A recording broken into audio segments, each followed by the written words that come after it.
Happy New Year nga pala, no? Nalabas namin yung bago namin gawa.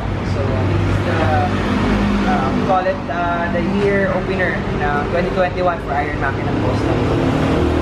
It's a Royal Enfield Interceptor 650 and we call it Exodus. So, makikita nyo mamaya yung details na paano ginawa namin dito, paano mga modification na ginawa namin dito, and yun. So, tingnan nyo na lang mamaya sa video natin. See you!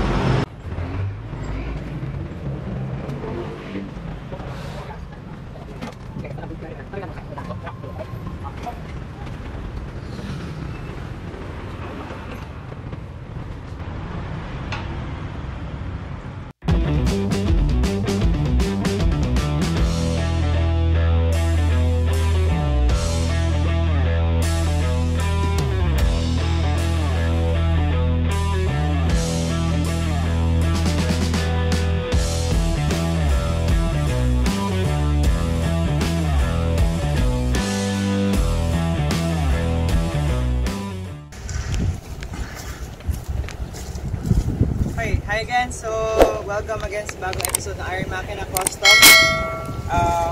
So, ito yung year opening natin na build. It's an Royal Enfield Interceptor 650. So, as you can see, concept ng bike is different from the original. Tapos, ginawa natin siyang scrambler. So, marami tayong ginawa sa motor na to. One, of course, is yung front suspension niya.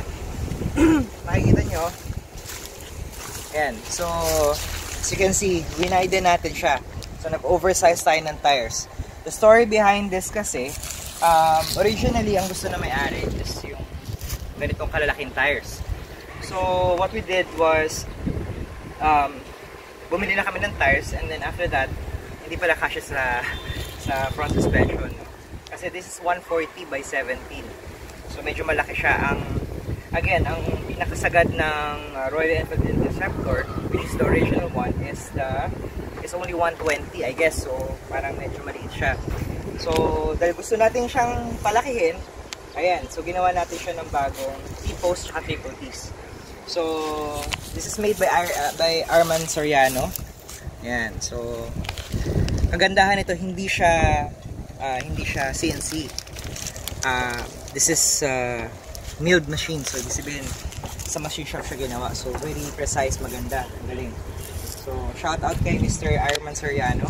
Thank you again sa pagtulong sa amin sa project na to. This is all aluminum.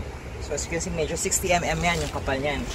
So, super kapal niyan. Para, of course, para to hold everything together, no? Para matibay. Yan. So, design-wise, binigyan natin siya ng idea. And then, yan yung outcome. So moving on, we have the custom seat, of course, made by Iron Makina Customs. We have the custom paint.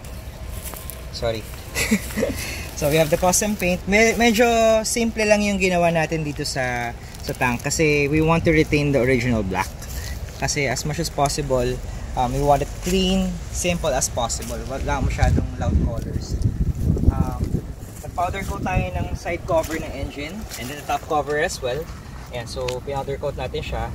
Nagkabit tayo ng carbon fiber na exhaust and then fabricated exhaust guard para hindi masyadong mainit, although hindi naman siya nakaka-istorbo kasi nasa ilalim naman siya. Ayan.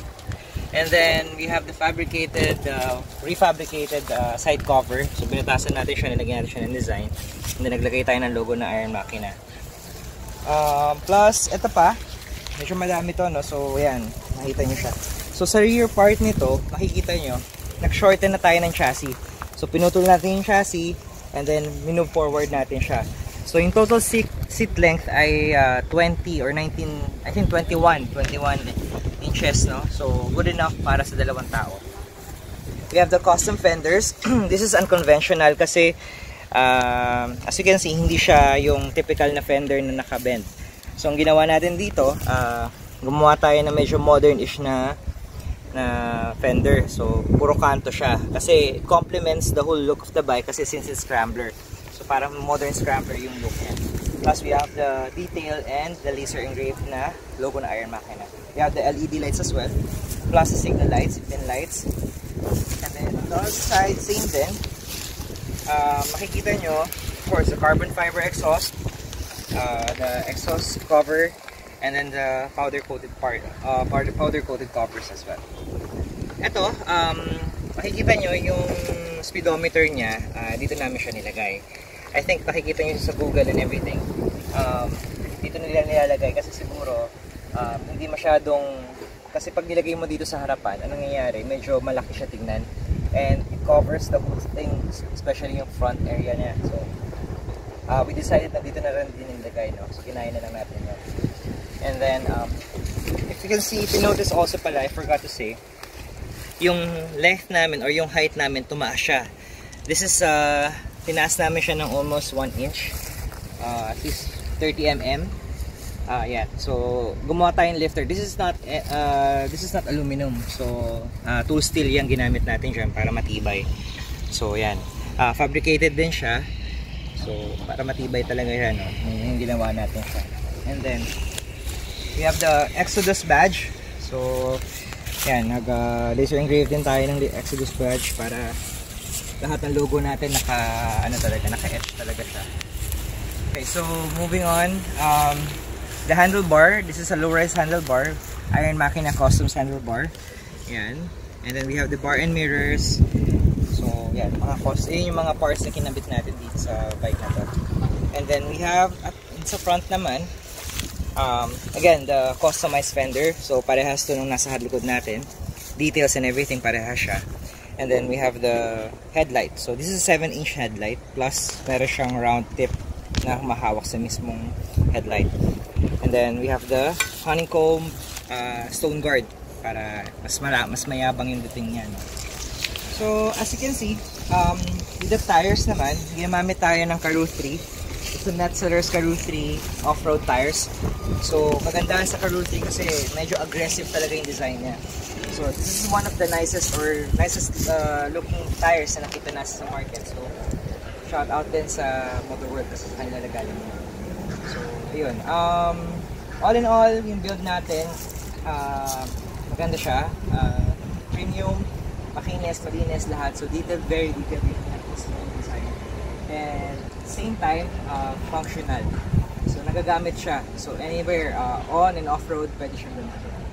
Yan. So, forgot nga pala, nag-incorporate nga pala tayong tank pad, no? So, nagagay tayong tank pad para sa protection din sa knees natin.